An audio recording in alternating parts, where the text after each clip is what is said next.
శబరిమల బంగారం చోరీ కేసు విచారణలో ఈడీ దూకుడు పెంచింది. 3 రాష్ట్రాల్లోని 21 ప్రాంతాల్లో సోదాలు చేసింది.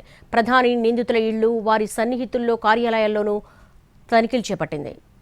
శబరిమల టెంపుల్ గోల్డ్ చోరీ కేసులో ఒకవైపు సిట్ దర్యాప్తు చేస్తుండగా మరోవైపు ఎన్ఫోర్స్మెంట్ డైరెక్టరేట్ కూడా ఇన్వెస్టిగేషన్ చేస్తోంది. మనీ లాండరింగ్ నిరోధక చట్టం కింద కేసు నమోదు చేసిన ఈడీ కేరళ, కర్ణాటక, తమిళనాడులో తనిఖీలు చేపట్టింది. దాదాపు 21 ప్రాంతాల్లో సోదాలు నిర్వహించింది.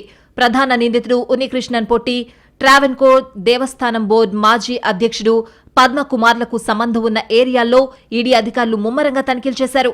వారి సన్నిహితుల ఇళ్లను విడిచిపెట్టలేదు. అలాగే బంగారం తాపడాల పునరుద్ధరణ పనుల్లో భాగమైన ఇతర అధికారులను కూడా ప్రశ్నిస్తున్నారు.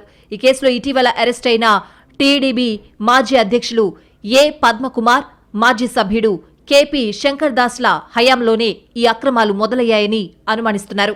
ఈ కేసులో ఆలయ ప్రధాన పూజారి సహా ఇప్పటివరకు 12 మందిని అరెస్ట్ చేశారు పోలీసులు.